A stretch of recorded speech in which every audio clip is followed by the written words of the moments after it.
As George Floyd is laid to rest, what happens next? Can the recent violence be contained? Are proposed government reforms and legislations be enough? And what do the protests mean for the future of America? And coming up later, as China and Australia trade accusations, what's behind Beijing's recent warnings to Chinese students and tourists? And how can bilateral relations be fixed? Welcome to The Point, coming to you from Beijing. I'm Wang Guan, sitting in for Liu Xin.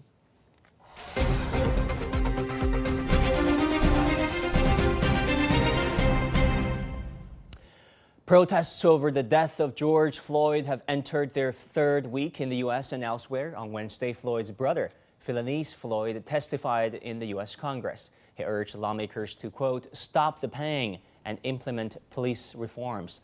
Meanwhile, nationwide protests have led to calls to overhaul and defund police departments. Joining us to discuss all this are Will Sharnagol, an undergraduate student at Vanderbilt University, who has participated in recent protests, and here in Beijing, current affairs commentator Einer Tangen. Well, let me go to you first. In New Jersey, you have been participating in these protests. There must have been so many emotions. What was it like? Yeah, so the first one I went to was in Philadelphia, and the first thing I noticed is that you can just realize the sense of urgency and the sense of anger in the people. This has reached a point where people have gone past the point where they're going to wait for people to make changes. They want to push for changes right now. I went to some protests back in 2014 when the Black Lives Matter movement still was like in its beginning stages. And you can tell there's just a much greater sense of urgency now where people are really just sick of what's going on in this country, and they really are demanding change at this point. They're not asking for it. And I think it's like just a sign of how bad the system has become that people are this angry, and people are this angry in this great of numbers. So, and I've been to 2 local protests too in my small towns in New Jersey, and even those you can just sense that people are just extremely angry and just upset with the system that it's still going on for this long. Well, you know, I personally have been a reporter in the U.S. for the past 8 years. I was in, some of those protests. Think about Baltimore, St. Louis. How is it going to be different this time around in terms of what you demand and how those demands can be translated into actions?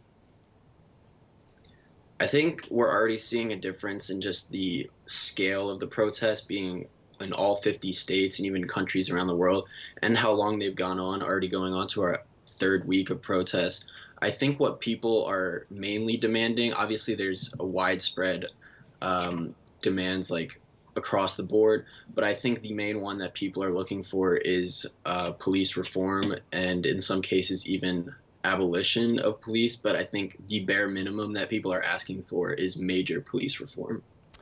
Well, Will, let's be honest. We also see violence, protesters looting stores, smashing windows, burning down entire police stations. What do you make of that? Are they representative of this round of movement to some extent?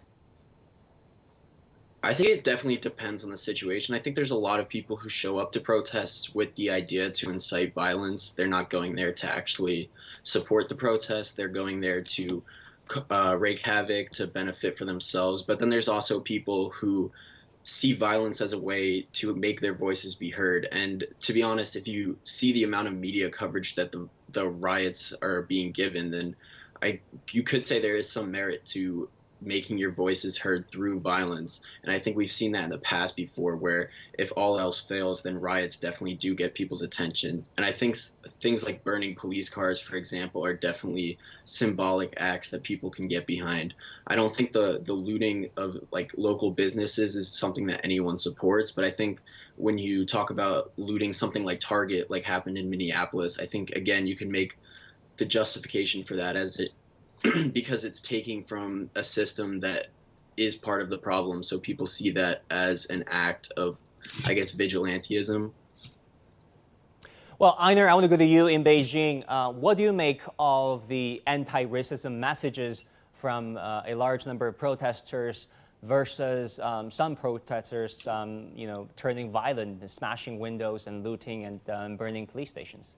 Well, Hong Guang, I'm going to disagree with my colleague here. Will, I don't think there is any excuse for that. I was a prosecution. I was also a defense attorney.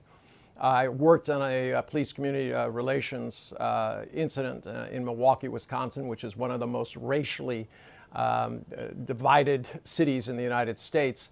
I don't believe when you're protesting the victimization of somebody that it's appropriate to victimize other. I think that really takes away from your message. I think the most powerful thing that has been said are by the peaceful protesters who are coming out and asking for real change. But it's not as simple as just saying defund the police.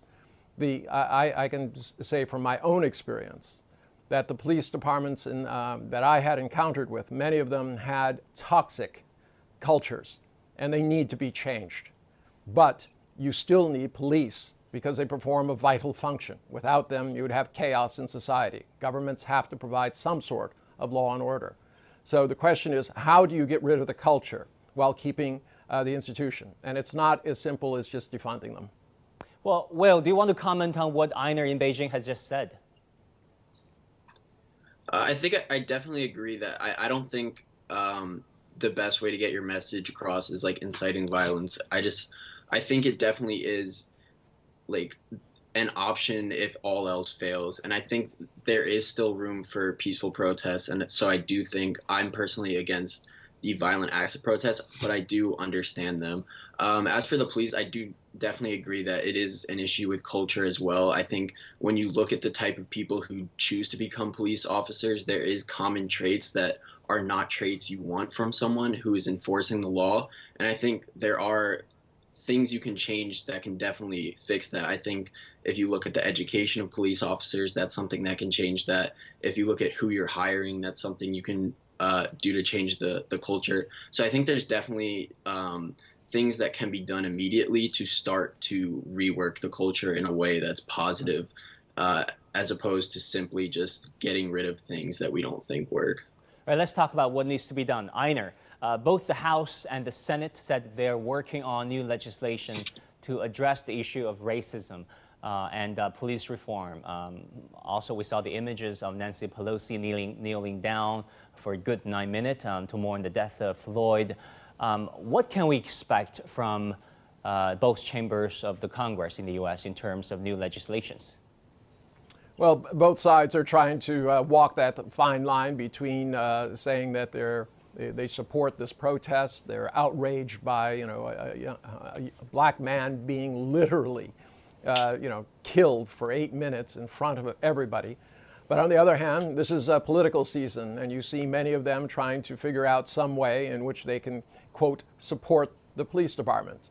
No matter what the House and the Senate does, unfortunately, it will probably be vetoed by Donald Trump, who has adopted this idea that he is the law and order president and that he's going to stand behind these police unions.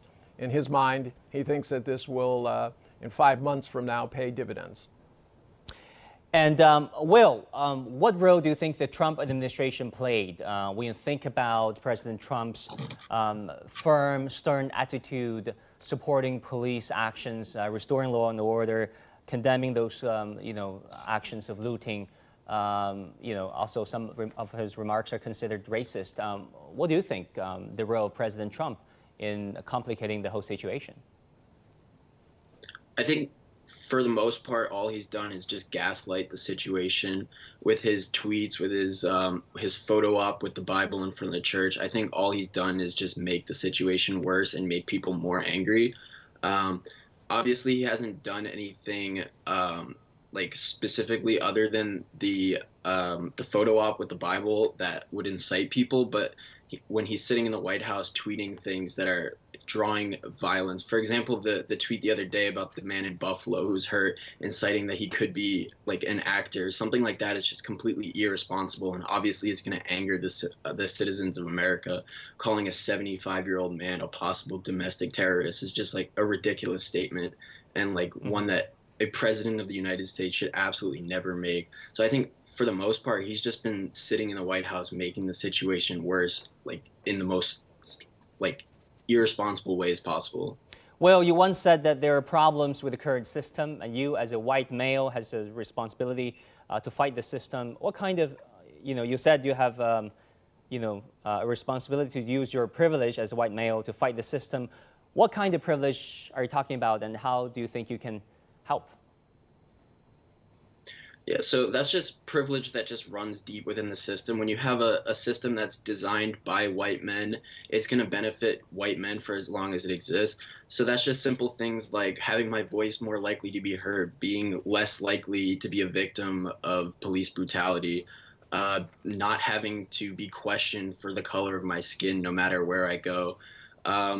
So just being able to take those things, acknowledge them, and then use them for the greater good is something that I think is very important. There's a lot of people who like to deny their privilege because they've had a hard upbringing, but that's not what privilege is. It doesn't mean you can't have struggles. It's just that certain struggles that other races go through, you'll never have to endure, like being judged for your skin, or like worrying about a police officer potentially killing you for a traffic stop. Stuff like that is stuff that I never have to worry about. And for that reason, I'm privileged in this country, and I have to use that privilege to empower others.